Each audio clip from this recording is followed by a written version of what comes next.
Well, my friends, it looks like the journalists are being arrested. Hey, guys, gals, and pals, Mr. Obvious here. And today, I want to talk about some of the major news stories that are happening right now. There's quite a few. So first things first, Stephen Colbert's staff illegally broke into the House of Representatives, what many people are calling an insurrection. The FBI is currently investigating attacks on pregnancy centers. How pro-abortion activists are committing terror against women who are pregnant. But we're going to talk about all of this, folks, and more. But before we do, remember to smash that like button, subscribe to the channel, hit the bell icon for updates for future content, and if you like content like this, please share the video with your family and friends and on social media. And now, a word from our sponsor.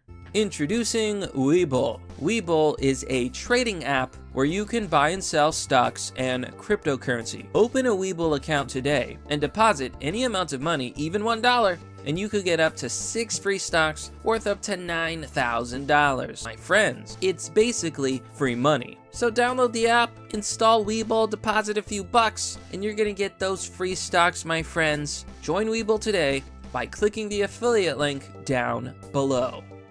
And we're back. All right, first story of the weekend, I suppose. Chad Pergram says, Fox confirms that a group of persons associated with the late-night show Stephen Colbert were arrested last night and charged with illegal entry into the House office buildings after hours. So you might have heard about this story, but essentially, left-wing journalists working for Stephen Colbert broke into the House office building. They did not have press credentials or press passes. What they did was highly illegal and a felony. They took pictures, they were snooping around offices, they were unescorted and arrested and charged with illegal entry. They were arrested near Bobert's office. They were released overnight. So these are the 9 people that basically broke into the house. Jake Plunkett, Allison Martinez, Tyrone Dean, Stephen Ramond, Nicoletta Green, Brendan Hurley, Robert Schmiegel, Josh Coomers, and David Feldman. These are the 9 journalists that broke into the house. Now, apparently Adam Schiff let them inside the building. I don't really care.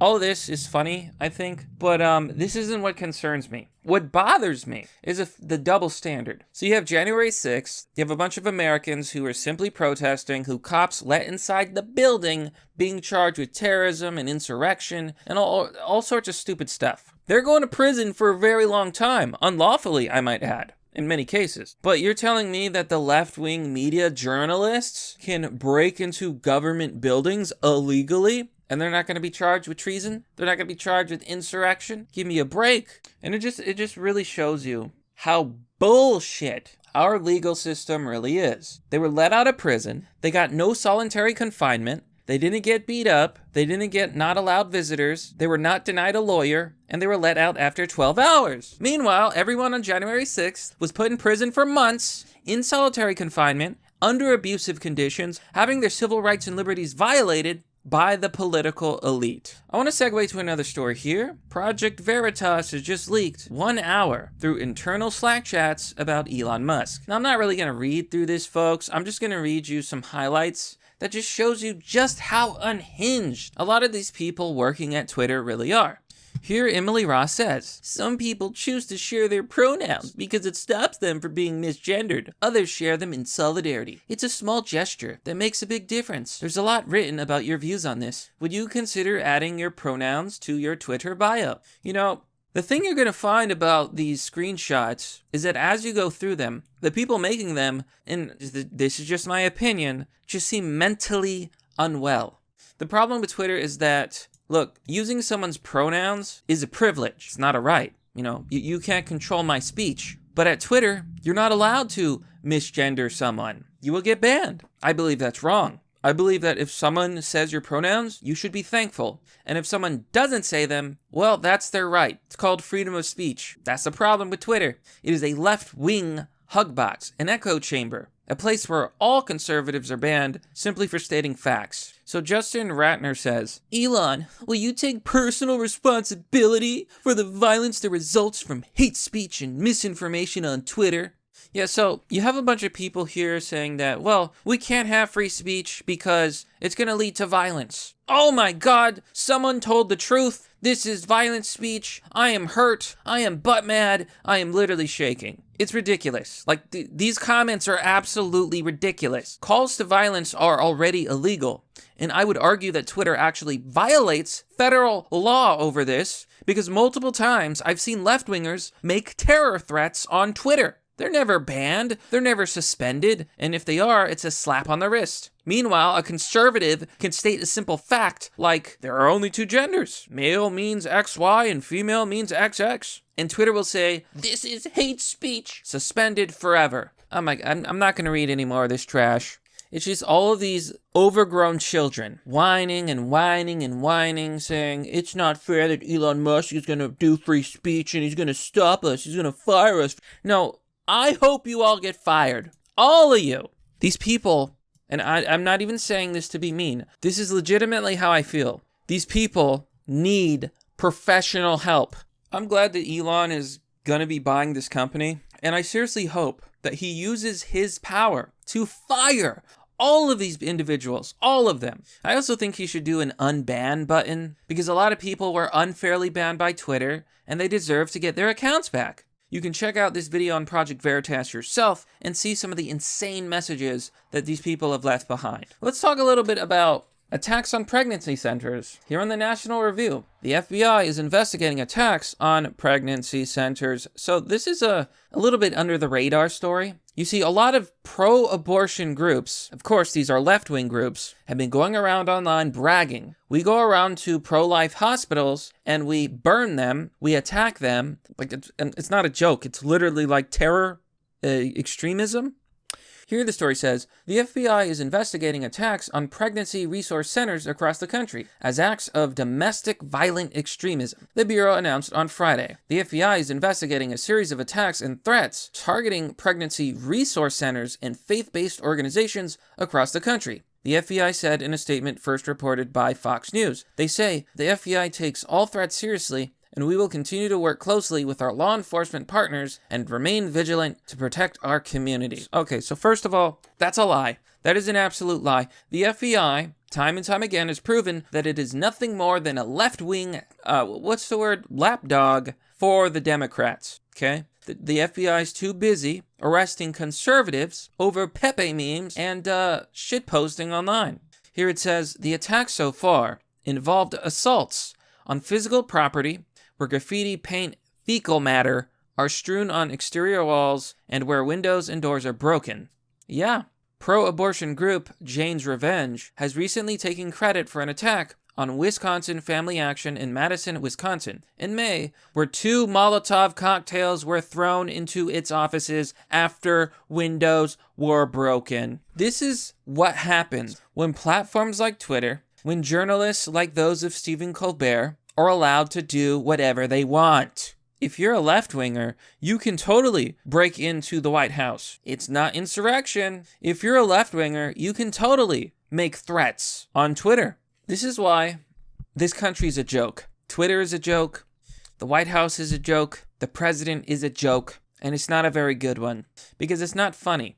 It's not funny when this left-wing extremism is literally everywhere, propagated by platforms like Twitter who encourage this extremism, and allow it to happen. So, the Jane's Revenge militant group has recently declared open season on pro-life centers nationwide. This is according to Jack Pozobiec, who posted the following message. From here forward, any anti-choice group who closes their doors and stops operating will no longer be a target. But until you do, it's open season, and we know where your operations are. It is truly disturbing stuff, folks. But this is the world we live in. Why? Because platforms like Twitter propagate it. They like it. Otherwise, they would ban people who push it. But they don't. Twitter doesn't ban left-wingers. So I laugh. I laugh in their faces when Project Veritas leaks their Slack chats. I laugh at them. And I hope they all get fired. It's what they deserve. And then, of course, journalists who broke into the house aren't being charged, aren't being held. There is no justice in this system. There is no justice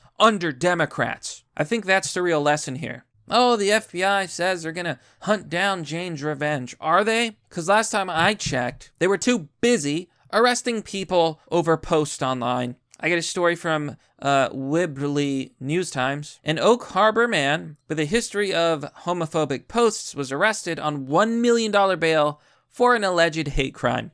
I'm not going to get into this story much. Long story short, officers from 7 law enforcement agencies responded with multiple armored vehicles and a police helicopter to arrest a Whidbey man who had been posting online comments about gay people and like religion. Now, what boggles my mind about this story is that this man wasn't arrested for any violence. He was arrested for speech. Now, I'm going to be honest, he says a lot of crazy things, a lot of things I do not agree with, and I think he's a bad person. But this is the sort of thing that happens in the UK, okay? They sent multiple armored vehicles, a police helicopter, and $1 million bail because the guy said some edgy stuff to his neighbor? Really? And the worst part is, I actually looked through the story, I looked through his comments. Some of them are pretty bad. But the important part is that the one they arrested him for was not actually a threat. I believe his comment was something like, in the past, they used to harshly punish people for being gay. Yeah, maybe he meant that in a malicious way, but more importantly, that's not a threat. If I say, slavery used to be legal in this country, that's stating a fact. Yeah, in the past, certain groups of people were treated unfairly. So at the end of the day, I really don't care what this guy said. The feds were looking for an excuse to arrest someone over their speech. That's what's scary. And I'll tell you why. Because in the UK, people have been arrested, people have been put in prison for simply having opinions or telling facts. In Britain, you can be arrested for saying there's only 2 genders or, discrimination against white people is bad. All of this can get you put in prison in Britain and the UK as hate speech. Speech is not a crime.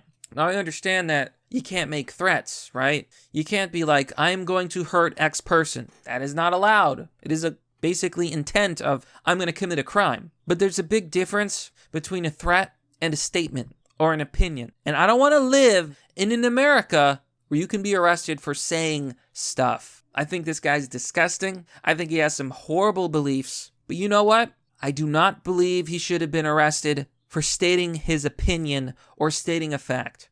I'll leave it there, folks. That's pretty much the story. We're living in dark times. And I gotta tell you, with the midterms here, just about, man, you better go out there and vote for Republicans. Anybody but these Democrat, leftist nut jobs. But that, my friends, is merely the obvious. Well, that's all for now, folks. What do you think about this story? Let me know by commenting down below in the comment section. As always, support the channel by joining me on Patreon or Subscribestar, as this channel is currently supported by viewers like you. Also, be sure to check out that Webull affiliate. It's really easy, folks. It's free money. You're gonna get 6 free stocks. I think the minimum is like $50. I mean, it's free money. Buy some stocks, Anyways, thanks for watching, folks. I'll see you all next time.